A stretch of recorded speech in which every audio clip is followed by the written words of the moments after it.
अहाँके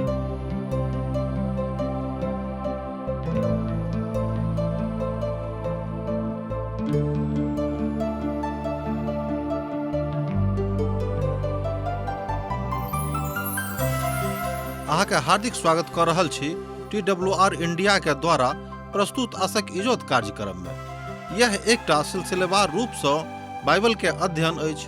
हमरा उद्देश्य अछि कि अहाँ सब परमेश्वर के इच्छा से अवगत रहू, जाय से हुनक विरुद्ध कोनो काज एहन नहीं करू कि दंड के भागीदारी बनू। बाइबल संपूर्ण मनुष्य जाति के छुटकारा के संदेश अछि।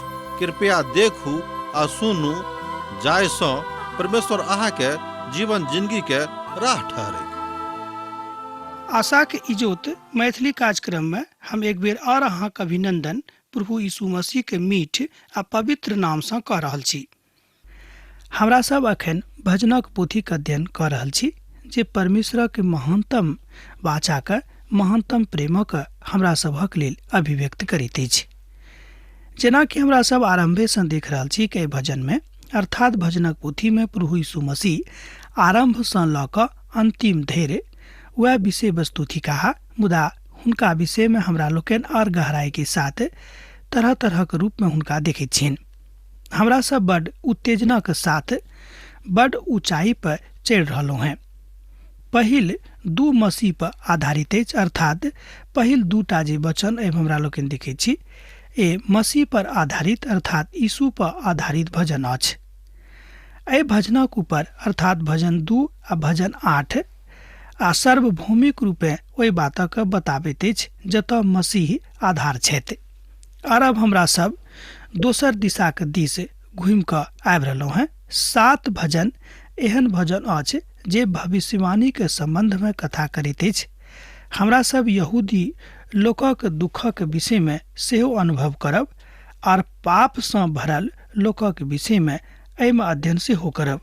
ओहि तरहक लोकक व्यवस्थाक विहीन मनुष्य कहल जाइत अछि, जिनक एहि दुनिया में अर्थात एहि संसार में एहि धरती के ऊपर कोनो उत्तरदायित्व दिअ वाला कथा नहीं रहैत अछि। भजन 9 और भजन 10 बड़ नीक रीति से एक दोसर गोटे के साथ बड़ नजदीकी के रूपे जुड़ल अछि। एहि में किछ एहि तरहक बनावट अछि जाय बातक बखान हमरा सब एठाम बड़ साफ साफ नहीं देख पाबलहुँ हैं, मुदा नहीं देख पाबि रहल छी, आगाँ देखबेक। अब हमरा सब देखै छी जे मनुख एहि बातक लऽ कऽ आगाँ आबैत छथि जहन मूसा अपन लोकक लऽ कऽ मिस्र सँ चलल छलाह, जतऽ मिस्रक अर्थात मिस्री लोक ओतऽ हुनका सभक खूब सतौने रहनि, अर्थात बहुत किओ ओते जन्म लेने रहथि, ओते जन्मल रहथि, हुनका बहुत लोकक ओतऽ मृत्यु सेहो भऽ गेल रहनि। भजन 9 एक एहि बातक विषय में अर्थात एहि बातक बड़का तत्वक शब्दक विषय में आरंभ होइत हमरा लोकनि देखैत छी। तहन एहि तरह 1-2 पदक देखियौ। हे यहोवा परमेश्वर, हम अपन पूर्ण मन अहाँके धन्यवाद देब और अहाँके समस्त आश्चर्य कर्मक बखान करब। हम अहाँके कारणे आनंदित और प्रफुल्लित होइब। हे परम प्रधान, हम अहाँके नामक भजन गायब। एहि तरह अहाँ एठाम 1-2 पद में एहि बातक देखैत छी। अब हमरा सब आगाँ बढ़ि रहल छी। ई भजन प्रभुक बड़ाई सँ आरंभ होइत अछि, जेना भजन 7 परमेश्वरक बड़ाई सँ आरंभ होइत अछि, अर्थात भजन 9 आबे वाला विजय के विषय में अर्थात प्रभु यीशु मसीह जहन एहि संसार में औता आ हुनक विजय उत्सव लोग मनौतेक एहि विषय में ई भजन बखान करैत अछि। भजनकार एठाम बखान करैत नहीं थाकैत छथि। भजन 8 में बतायल गेल अछि जे ओ जहन समस्त बात अहाँके प्रभुक लग राखैत छी, जे प्रभु कतेक नीक रीति से अहाँके बचाबैत छथि आ स्वर्ग सँ अहाँके दिस धरती पर ताकैत रहैत छथिन। एहि विषय में भविष्यवाणी सेहो कयल गेल छैक। जहन मनुखक पुत औताह, जहन त्राणहारा प्रभु यीशु मसीह संसार में होता, तहन मनुख जाति त्राणक स्पष्टता का अपन आँख सँ अपन नजर सँ देखतेक। एहि बातक एठाम भजनकार साहेब बाजि रहल छथिन। जेना कि हमरा लोग जानैत छी कि जाय काल में एहि भजनक रचना भेल रहेक, ओहि काल में प्रभु यीशु मसीह के आगमन एहि संसार में नहीं भेल रहन और सभक सब अपन काल में अपन अपन हिसाब से प्रभु के आबे के विषय में बता रहल छथि। अर्थात जे कियो जतेक भविष्यवाणी प्रभु यीशु मसीह के विषय में हुनक आबे के विषय में कहने रहते ओहि सबटा बातक के अभिव्यक्ति तो होइते अछि, तकर पूर्णता प्रभु यीशु मसीह कयलाक बाद हमरा लोकनि देखैत छी। आब भजन हमर शत्रु के पाछा हटैत अछि तो अहाँके सन्मुख सँ ठोकर खा कऽ नाश होइत छथि। किएक तऽ अहाँ हमर न्याय आ मुकदमा के चुकौलहुँ हैं। अहाँके सिंहासन पर ओ विराजमान छथि, अर्थात अहाँ विराजमान छी आ धर्म से अहाँ लोकक न्याय कयलहुँ हैं।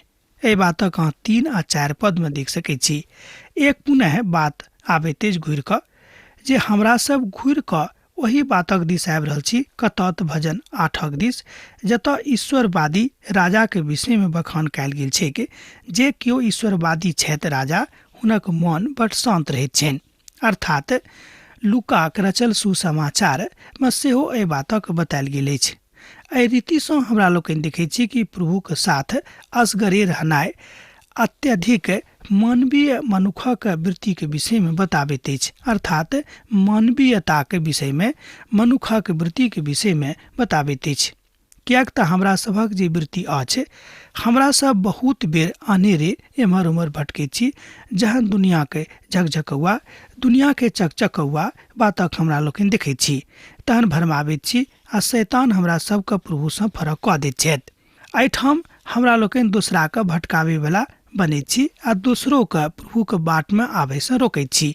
एहि तरह के काज सेहो हमरा लोकनि करैत रहलहुँ हैं बा करैत छी एखनो। ई बड़ अद्भुत काज अछि कि जँ हमरा सब ई बातक मानि कऽ जे प्रभु हमरा से गलती भेल, आब अहाँक संगे रहब बड़ नीक हैत। अर्थात एहि अद्भुत भजन में ओहि सबटा बातक विषय में उत्तर देवल गेल अछि जहन मनुख त्रसित भऽ कऽ प्रभुक दिस ताकैत छथि। शत्रु जे सब छलाह ओ मारि गेलाह, अनंत कालक लेल उजड़ि गेलाह आ जाय नगरी कहाँ ठाढ़ कऽ देने रहौं ओ एखनो धर अछि आ जाय नगरी कहाँ ढाय देने रहौं से एखनो वही स्थिति में अछि। अर्थात जाय नगरी के प्रभु बसौता तकरा केओ उजाड़ि नहीं सकैछ आ जाय नगरी के प्रभु एम्हर उम्हर कऽ देथिन, नाश कऽ देथिन, उजाड़ कऽ देथिन, तकरा केओ बसा सेहो नहीं सकै छै। एहि तरह हमरा लोकनि देखैत छी कि ओहि सबटा बात एहिठाम झलकैत अछि जहन प्रभु यीशु मसीह के आगमन एहि संसार में हेतै के। हुनक आगमनक ऊपर आ स्वर्गक ऊपर बड़ प्रचार भेल छनि, मुदा नरकक ऊपर बड़ कस कऽ प्रचार नहीं कयल गेल छै। किएक तऽ हमरा सब नरकक विषय में सोच कऽ डराइत रहैत छी। आवश्यकता के अनुसार एहि बातक ऊपर हमरा लोकनि सोचनाइ आरंभ कऽ देने छनि। एहिठाम भजनकार कहैत छथि कि बड़ स्पष्ट अछि कि जँ हाँ प्रभु में छी तहाँ विजेता छी आ जँ हाँ प्रभु में नहीं थिकौं हैं तहाँ विजेता कहियो नहीं बनि सकलहुँ हैं। भजनकार एहिठाम बड़ स्पष्टता के साथ परमेश्वरक ओहि अभिव्यक्ति के गुणगान करैत अछि। मुदा परमेश्वर सदैव सिंहासन पर विराजमान छथि। ओ अपन सिंहासनक न्यायक हेतु सिद्ध कयने छथि। ओ स्वयं नीक रीति सँ जगतक धर्म सँ न्याय करताह आ देश देशक लोकक मुकदमा के खूब खराई सँ निपटौताह। एहि बातक एहिठाम हमरा लोकनि देखैत छी 7 आ 8 पद में भजन भेल लौ। ओ संसारक न्याय धर्म सँ करता आ यह बात बड़ महत्वक राखैत अछि जे हमर मनक भाव एहि में समाहित अछि। किएक तऽ मनुख जहिया कहियो एहि विषय में देखैत छथि, अपन कमजोरी के ताकैत छथि, हुनका संदर्भित भऽ कऽ एहि बातक बुझनाइ निहित भऽ जाइत छनि। कालांतर में ओ संपूर्ण संसारक सर्वोच्च न्यायाधीश बनि कऽ आबि रहल छथि, किएक तऽ हुनक सिंहासन तैयार छनि। एहि बात से अहाँ डराबैत रहूं, कांपैत रहूं, हमरो सब कांपैत रही कि प्रभु अबैया छथि आ जहन ओ आबि कऽ अपन न्याय सिंहासन पर बैस कऽ न्यायक हेतु सबके बजौताह तऽ हमरा सब की हुनका लग ठाढ़ होबऽ जोग छी। एहि बातक न्याय करनाइ बड़ जरूरी भऽ जाइ छै। अब हमरा सब किछ एहन बातक दिस बढ़ि रहलहुँ हैं जतऽ एहि बातक सखा बा खींचल गेल अछि, अर्थात जतऽ एहि बातक खाखा खींचल गेल अछि। प्रभु यीशु मसीह के आगमन से पूर्व राजा के स्थापना के प्रारूप केहन रहतैक तकरा विषय में एहिठाम हमरा लोकनि देखैत छी पद 13 में। किएक तऽ खूनक पलटा लिअ वाला हुनक स्मरण करैत छनि। ओ दीन लोकक दोहाई के नहि बिसरुताह। एहिठाम भजनकार साहब कहैत छथिन कि दीन के गरीब के जे केओ सतौने छथि हुनक पलटा हुनक बदला प्रभु लेथिन। एहिमे कोनो शक वा कोनो दू राय नहि छै। हे प्रभु हमरा ऊपर दया करू। प्रभु अहाँके विषयमे बहुत नहि जानैत छथि से बात नहि। प्रभु अहाँके रत्ती रत्ती बातक विषयमे जानैत छथि। अहाँ कतऽ रहै छी, कोना के रहै छी, अहाँ कोन तरहक जिंदगी बिताबैत छी, सबटा बातक जानकारी प्रभुके छनि। अहाँ किएक नहि सबटा काज खूब लुका के करियौक। मुदा अहाँ देख रहल छी जे न्याय तऽ पहिने स्थापित भऽ चुकल अछि। आ जे लोग प्रभु यीशु मसीह के संगे रहैत छथि आ जहन ओ हमर पापक उठा लेलनि और हमरा सभक धर्मी ठहरा देलनि, अब हमरा की आवश्यकता अछि जे हम अनुग्रहक ओहि सिंहासनक दिस नहि बढ़िएक। प्रभु यीशु में जे केओ बढ़ैत छथि, जे केओ प्रभु यीशु मसीह में उत्कल भऽ कऽ हुनका दिस बढ़ैत छथिन, जे केओ प्रभु में उत्कंठ भऽ कऽ हुनका दिस ताकैत छथि, ओहि उत्कंठा के प्रभु पूर्ण करऽ वाला छथि। जाहिसँ अहाँ सियोनक पहाड़क दिस बढ़ि सकलहुँ हैं। आ जे केबाड़ सियोनक बनल अछि, जे बंद कयल गेल अखन अछि, तकरा अहाँके लेल खोजल जायत।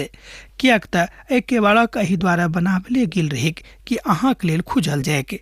तहन हमरा लोकनि देखैत छी कि परमेश्वरक महान आनंद मनुष्य जाति के आनंदित करैत अछि।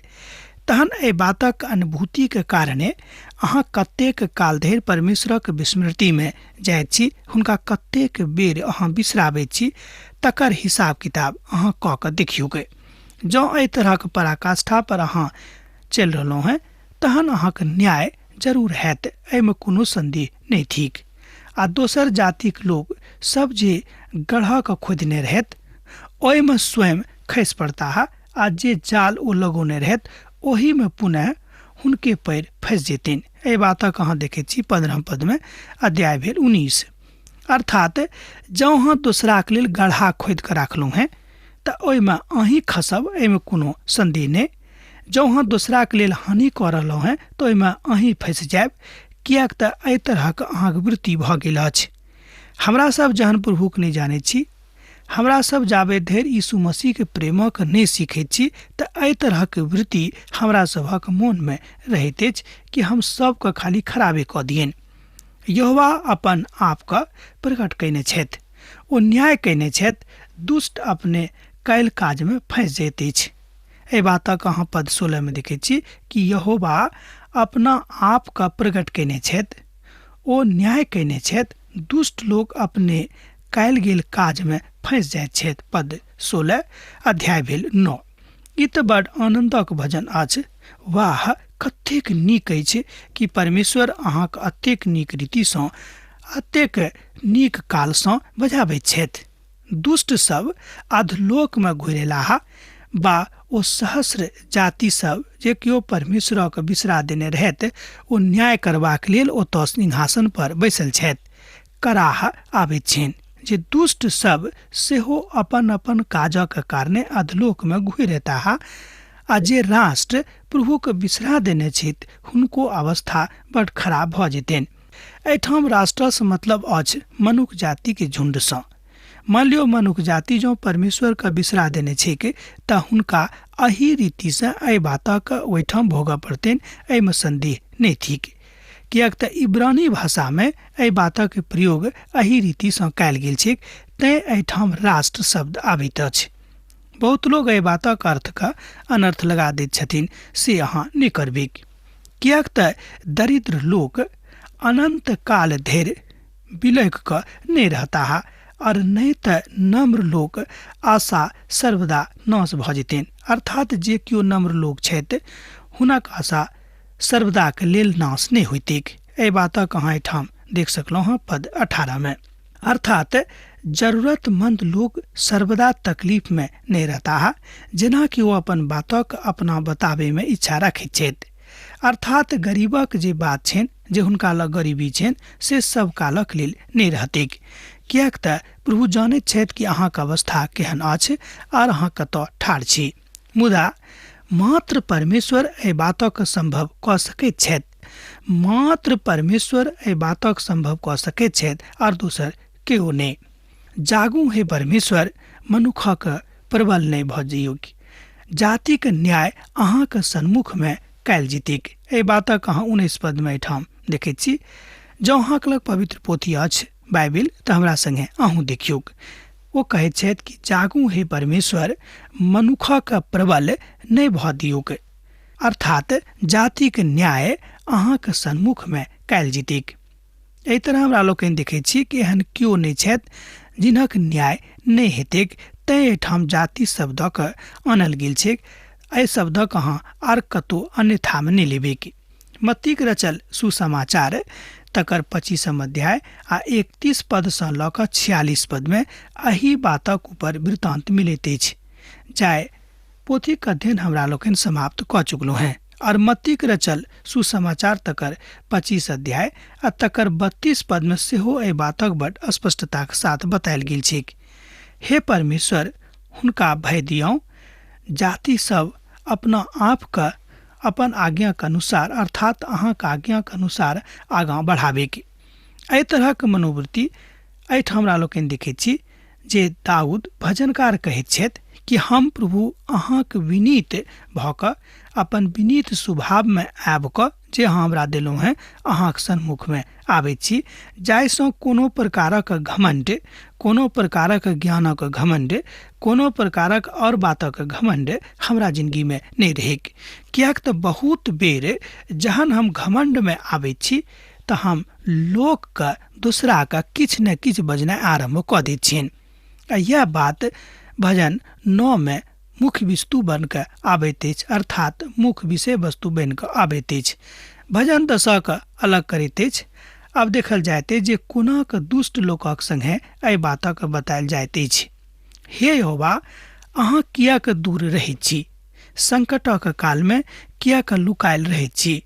दुष्ट लोग अहाँ के कारक कारणे दिन मनुखक खदेड़ल जा रहल अछि। वो अपना अर्थात वो अपने निकाल भक्ति में फंस जाएक। कियाक तऽ दुष्ट अपन अभिलाषा पर घमंड करैत अछि आर लोभी परमेश्वरक त्याग दैत अछि आ हुनक तिरस्कार करैत अछि। पद 3 जे विशेष कऽ कऽ हमरा अहाँके ध्यान दिअ चाहै छी तकरा अहाँ एक बेर हमरा संगे देखियौ। विशेष कऽ कऽ 3 पदक दिस देखियौ। कियाक तऽ दुष्ट अपन अभिलाषा पर घमंड करैत अछि आ लोभी परमेश्वरक त्याग दैत अछि आ हुनक तिरस्कार सेहो करैत अछि। जँ अहाँक मन में खूब अच्छा से खूब नीक रीति से लोभ घुस जायत तऽ अहाँ परमेश्वरक स्पष्टता के साथ बड़ आराम से छोड़ देबेक, त्याग देबेक। एहिमे कोनो संदेह नहीं अछि। एहि पद सब में 2 प्रकारक विशेषता के साथ दुष्ट लोकक पहचानक बतायल गेल अछि। घमंड और दुष्टता ई दोनों एके सिक्का के 2 दिशा थिके। अर्थात अहाँ में घमंड आबि जायत तऽ हुनका में घमंड आबैत छनि जे पहिने लोभ करैत छथि। कियाक तऽ लोभ अहाँके भेल, अहाँ देखनाइ आरंभ कऽ देलहुँ कि देखियौ हुनका लग कतेक की छनि आ हमरा लग तऽ किछु नहि अछि। तहन अहाँके भक्ति भाव कालांतर में घमंडक रूप धारण कऽ लेत आर यह घमंड अहाँके परमेश्वर सँ दूर कऽ देत। कतेक नीक बातक एहिठाम भजनकार सिखा रहल छथि। एहिठाम जे भजन 10 के 4 पद में एहि बातक हमरा लोकनि देखै छी। दुष्ट अपन अभिमानक कारण कहैत अछि जे ओहि बातक लेखा नहि लेबल जेतिक। हुनक पूर्ण विचार यह छनि कि जे केओ परमेश्वरक छथि नहि, अर्थात परमेश्वर केओ छथि नहि। एहि बातक ओ एहिठाम भजन 4 में कहैत छथिन, अर्थात भजनक पोथी अध्याय 10 आ पद भेल 4। दुष्ट अपन अभिमानक कारण कहैत छथि जे ओहि बातक लेखा नहि लेबल जेतिक। हुनक पूर्ण विचार यह छनि जे केओ परमेश्वर छथि नहि, अर्थात दुष्ट लोग ई कहै छथि कि परमेश्वर नामक वस्तु एहि संसार में कोनो नहि छथि, केओ नहि छथि, कतौ नहि छथि। तैं ऐसा बातक आनि कऽ अपन मन में कियाक एम्हर भऽ जाइ छी, कियाक अहाँ परमेश्वर से डेराबै छी। खूब एहि जिंदगी के आनंद उठाऊ आ जौं नहि उठायब तऽ कोना के हैत। यह बातक लोभ जहन हुनका मन में आबैत छनि तऽ पहिने लोभ घुस गेल आ तकरा बाद जहन लोभ घुसल तऽ लगले अहाँके मन में घमंड घुस जायत आ जहन दोनों बात घुस जायत तऽ अहाँ पूर्ण रीति से दुष्ट मनुख कहायब। यह बात शैतान करैत अछि मनुख जाति के जिंदगी में। हाँ, जँ अहाँ स्वयं के यीशु मसीह के सोनित सँ नहा देबेक तहन ई कथा अहाँक जिंदगी में समाप्त भ जायत। परमेश्वरक मनुख कियाक तुच्छ जानैत छथि और अपन मोन में बाजैत छथि जे एहि बातक कोनो लेखा लिअ वला नहि छथि। एहि तरहक बात कतऽ से आबि गेल कि केओ परमेश्वर नहि छथि आ हम जे कऽ रहलहुँ हँ तकर केओ लेखा जोखा लिअ वला नहि छथि। एहि तरहक बात कतऽ से आबि गेल शैतानक दिससँ। किएक तऽ एहि बातक आनि कऽ आ तरह तरहक तर्क दऽ कऽ कि परमेश्वर नहि छथि अहाँक मनक निरस्त कऽ देते, अर्थात ईश्वर विहीन अहाँक मनक बना देते। ओ मात्र परमेश्वरक विश्वास में अहाँक कमजोर करबाक लेल ई सबटा हथकंडाक अपनौताहा के तऽ शैतान। एही ठाम हमरा सबके सावधान रहबाक अछि कि ई हथकंडा शैतानक कारगर नहि हुएक। अखन संपूर्ण संसार में शायद परमेश्वर सबसँ बेसी प्रतिपक्षी छथि, अर्थात हुनका लोग नहीं जाने के कोशिश करैत छथि। एही द्वारा एहि संसार में सबसँ बेसी ख्याति प्राप्त एखनो परमेश्वर छथि, किएक तऽ लोग एहि बातक के प्रचार करैत छथिन कि परमेश्वर के नहीं मानियौक, एहिसँ अहाँके की फायदा भऽ रहल अछि। अहाँ बाजि सकलहुँ हैं कि अखन संपूर्ण संसारक सबसँ पैघ प्रतिपक्षक नेता के छथि तऽ हमर पिता परमेश्वर, अहाँक पिता परमेश्वर प्रभु यीशु मसीह।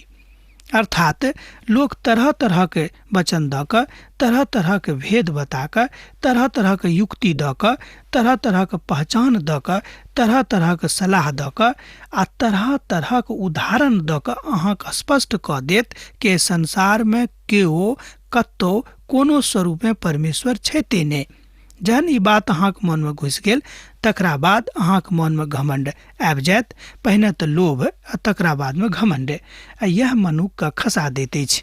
यहोवा अनंत कालक लेल महाराजा थिकाह, हुनक देश में सँ दोसर जातिक लोग नाश भऽ गेल छथि।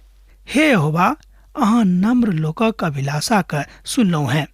अहाँ हुनक मनक तैयार करब, अहाँक कान हुनका दिस लागल रहनि आ अहाँक कान हुनक बातक सुनिके, जाहिसँ अनाथ और फिसलल लोकक न्याय कयल जायक, जाहिसँ मनुख जे माटसँ बनल छथि पुनः भय मानेक और अहाँक शरण में आबेके।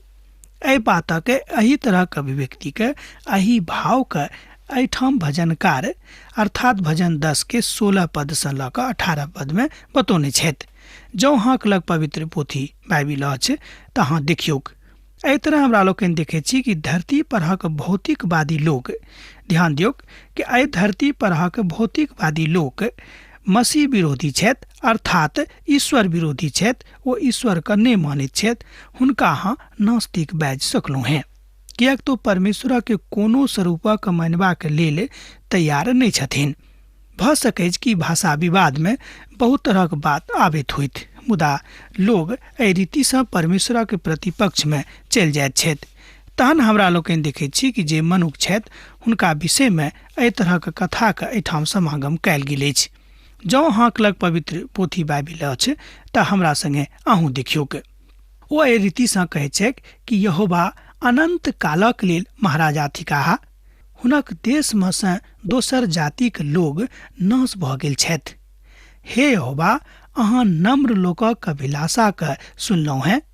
अहाँ हुनक मनक तैयार करब, अहाँ कान लगा कऽ सुनब, जाहिसँ अनाथ और ओ तरहक लोक जे न्याय जिनका जरूरत छनि हुनका न्याय भेटतनि, आ जाहिसँ मनुख जे माटसँ बनल छथि पुनः भय नहि मानल देखावल जा सकैछ। एहि तरह हमरा लोकनि देखैत छी कि मनुख माटसँ बनल छथि और एहिसँ हुनका केओ अलग नहि कऽ सकैत अछि। यह आजू के धरती पर के भौतिकवादी लोक के कथा वृत्तांत थिक, अर्थात एहि रीति से लोग नास्तिक भऽ जाइत छथि। तहन कालांतर में हमर मित्रवर, जहन अहाँ एक बेर नास्तिक भऽ गेलहुँ हैं तऽ बहुत तरहक शंका अहाँके मन में आबि जायत और परमेश्वरक माननाइ हुनका अहाँ छोड़ि देबेक। एहि तरह हमरा लोकनि देखैत छी कि एही रीति से शैतान जे ईश्वरवादी छथि हुनका ईश्वरवादी नहीं रह दैत छथिन, हुनका ओहिठामसँ खत्म कऽ दैत छथिन, नाश कऽ दैत छथिन।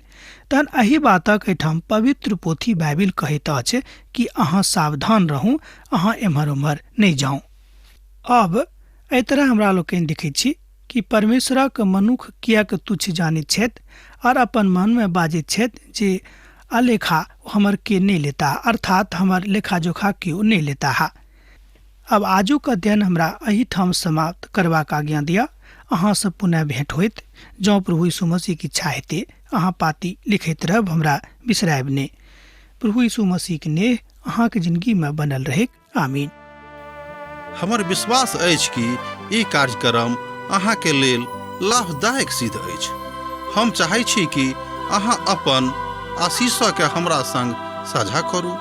जँ अहाँ के नजीक बाइबल सँ आ जीवन से संबंधित कोनो प्रकार के प्रश्न भऽ सकै अछि तऽ अपन समस्या के लेल प्रार्थना करबा के लेल जँ चाहै छी तऽ हमरा फोन नंबर पर जरूर संपर्क कऽ सकै छी। परमेश्वर अहाँ सब के लेल एकटा सुंदर, सुखद, आनंदित दिन प्रदान करे।